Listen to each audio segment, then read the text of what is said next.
Akhirnya pertandingan dimulai kembali. Pemain Furano maju untuk mencetak gol penyeimbang. Yang hanya bisa Tsubasa lakukan saat ini adalah membayangi Matsuyama dengan ketat. Pemain bertahan Nankatsu berusaha untuk membuang bolanya. Furano mendominasi serangan. Sepertinya Furano kesulitan untuk mencetak gol karena Matsuyama dijaga ketat oleh Tsubasa. Lagi-lagi Nankatsu melakukan penyelamatan, tapi bolanya mengarah pada kedua kapten. Mereka berdua berusaha untuk mendapatkan bolanya. Tembakan Matsuyama diblokir oleh Tsubasa. Bolanya pun keluar garis lapangan. Terlihat kaki kiri Tsubasa terasa sakit lagi. Matsuyama sudah bertekad tidak akan memperdulikan lagi cedera Tsubasa. Matsuyama mengatakan jika kejuaraan nasional musim panas ketiga ini merupakan yang terakhir bagi mereka semua. Kalau mereka kalah dalam pertandingan ini, maka ini akan menjadi pertandingan sepak bola terakhir mereka bersama. Karena itulah Matsuyama menyuruh mereka semua untuk bertanding dengan mengeluarkan seluruh kemampuan yang mereka miliki sejauh ini. Akhirnya para pemain Furano langsung bangkit kembali. Tsubasa juga tak akan kalah dalam pertandingan ini. Dan episodenya selesai.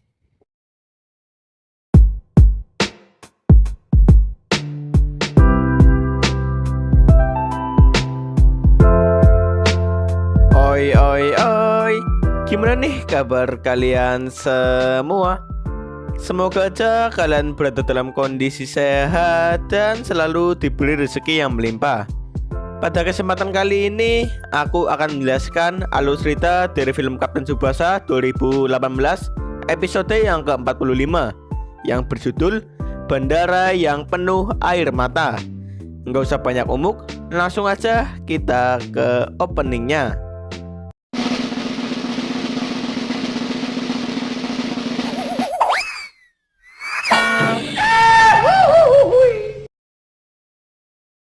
Pada episode ini, pertandingan Nankatsu melawan Furano hanya menyisakan waktu 10 menit.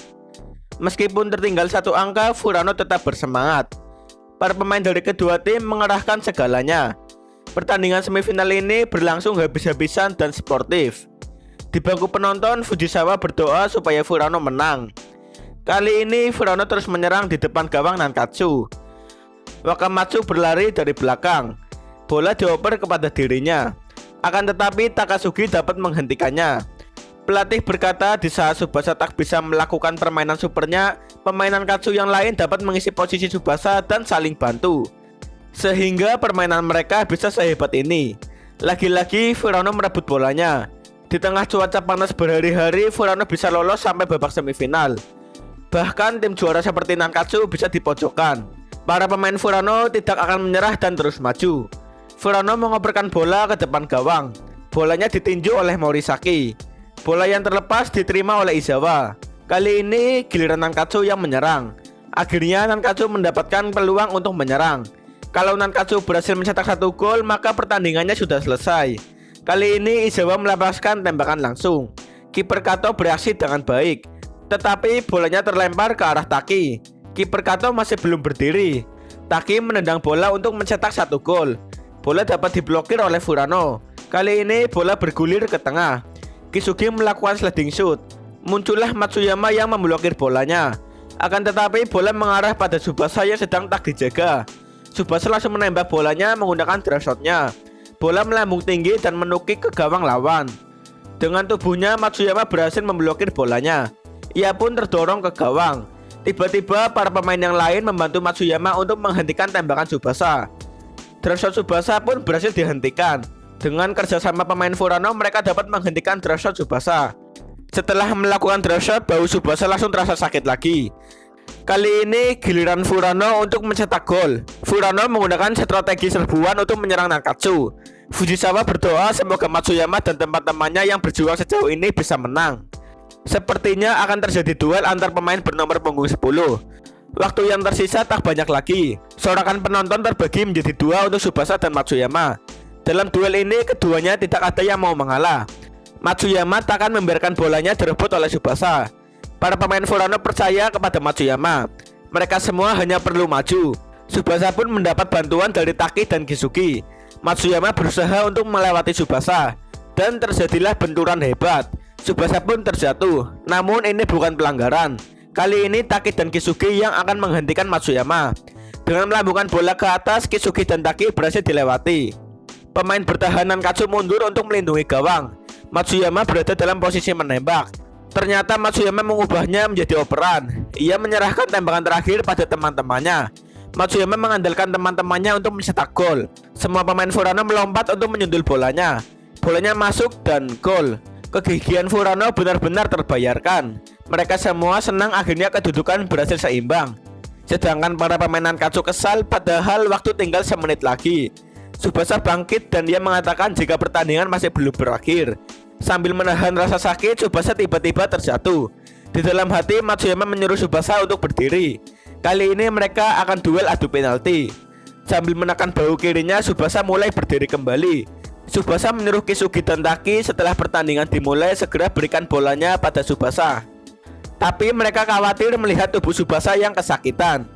Tiba-tiba Ishizaki berkata tinggal operkan saja bolanya kepada Tsubasa. Tsubasa adalah kapten Nankatsu. Kita harus menuruti kata kapten sampai akhir. Akhirnya mereka mengerti dan akan menyerahkan semuanya kepada Tsubasa. Kick off akan segera dimulai dari Nankatsu. Terlihat Tsubasa berada di belakang Kisugi dan Taki. Tsubasa pun membuka lengan bajunya. Ia pasti akan memanfaatkan kesempatan terakhir ini. Matsuyama bingung melihat Tsubasa yang berada di belakang. Pertandingan dimulai kembali. Bola dioperkan pada Tsubasa. Matsuyama terkejut ternyata Tsubasa masih ingin menggunakan draw shot-nya. Walaupun bahu dan kakinya hancur, Tsubasa tetap akan menembakkannya. Tsubasa langsung melancarkan tendangan super jarak jauhnya. Matsuyama berusaha untuk menghentikannya. Bola melesat melewati kepala Matsuyama. Matsuyama pun tak bisa menghentikannya dan ikat kepalanya terlepas. Ponik Tsubasa langsung terbang lalu bolanya membentuk garis lengkung yang tajam dan dalam sekejap menukik ke gawang Furano. Namun bolanya mengenai mistar gawang.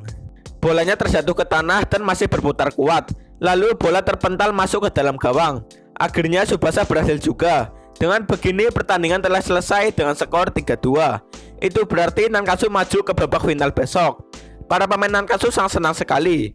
Tiba-tiba Tsubasa kehilangan kesadarannya dan ambruk. Namun Matsuyama dengan sigap menangkap Tsubasa. Matsuyama berkata pemenang itu nggak boleh jatuh. Oleh karena itu Tsubasa harus berdiri untuk bertanding di final besok. Tsubasa berterima kasih kepada Matsuyama. Para pemain Furano sedih padahal tinggal sedikit lagi. Matsuyama menyuruh mereka berdiri untuk memberi salam kepada para pendukung Furano. Mereka semua pun berbaris dan berterima kasih kepada semuanya. Dengan begini sepak bola Matsuyama sudah berakhir. Di saat Fujisawa menangis, datanglah ibunya yang menghampiri dirinya. Ikat kepala Matsuyama yang terlepas diambil oleh Ishizaki. Ishizaki pun mengembalikan ikat kepalanya kepada Matsuyama. Setelah pertandingan selesai, dokter menyarankan untuk membawa Tsubasa ke rumah sakit. Tsubasa mengatakan jika dirinya tadi tidak memaksakan diri, ia takkan bisa menang. Itu semua juga berkat perawatan dari dokter dan juga tulisan pasti menang ini. Di sisi lain, Matsuyama kesal pada akhirnya Furano tak bisa menang. Tiba-tiba Matsuyama melihat ada jahitan kecil di ikat kepalanya. Ia langsung tersadar akan sesuatu. Ia pun langsung berlari untuk mengejar Fujisawa yang akan pindah ke Amerika. Namun Fujisawa tidak ada di bangku penonton. Datanglah manajer yang memberitahukan kalau Fujisawa baru naik taksi bersama ibunya. Ternyata Fujisawa akan segera berangkat ke Amerika. Matsuyama pun langsung berlari untuk mengejar Fujisawa. Selama ini Matsuyama baru sadar kalau Fujisawa menyukai dirinya. Setelah sampai, taksi yang membawa Fujisawa baru saja berangkat. Di dalam taksi, Fujisawa masih menangis terus. Dengan sekuat tenaga, Matsuyama berusaha mengejar Fujisawa dengan berlari. Namun ia malah terjatuh. Matsuyama pun gagal untuk mengejar Fujisawa. Ternyata tulisan yang dijahit itu bertuliskan I love you. Di sisi lain, manajer memberitahukan jika Fujisawa sudah berangkat. Dan ia titip salam kepada semuanya. Kalau saja Furano menang, Fujisawa pasti masih berada di Jepang. Ternyata selama ini mereka juga sudah tahu kalau Fujisawa suka pada Matsuyama. Tapi kalau masalah percintaan, Matsuyama kurang peka. Dan pada akhirnya Fujisawa tak bisa mengungkapkan perasaannya. Tiba-tiba di bandara, Fujisawa melihat ikat kepala Matsuyama. Dan ternyata benar itu adalah Matsuyama. Matsuyama menjelaskan setelah Fujisawa naik taksi, Pak Katagiri mengantarkan dirinya. Dan alhasil taksinya masih terkejar. Fujisawa pun melihat kaki Matsuyama yang terluka. Ini adalah terakhir kalinya Fujisawa merawat luka Matsuyama. Fujisawa menangis melihat Matsuyama yang tiba-tiba muncul. Matsuyama meminta Fujisawa supaya jangan menangis. Ia juga menyuruh Fujisawa untuk menjaga dirinya di sana. Fujisawa pun langsung memeluk Matsuyama. Matsuyama berkata ikat kepala ini akan disimpan sebagai kenangan berharga dari Fujisawa. Akhirnya Fujisawa pun pergi ke Amerika. Setelah itu, Matsuyama menelpon pelatih dan mengatakan jika dirinya dalam perjalanan pulang bersama Pak Katagiri. Ternyata finalnya sesuai prediksi Pak Katagiri, yaitu Nankatsu melawan Toho. Ia berharap Hyuga akan diturunkan pada pertandingan besok. Di sisi lain, bus Toho sudah sampai di sekolah akademi Toho. Hyuga kesal karena pelatih Kitasume langsung pergi begitu saja. Pada saat masuk, ternyata pelatih Kitasume mendapatkan sebuah surat. Ternyata surat tersebut adalah dari pelatih Kira. Dan episodenya selesai.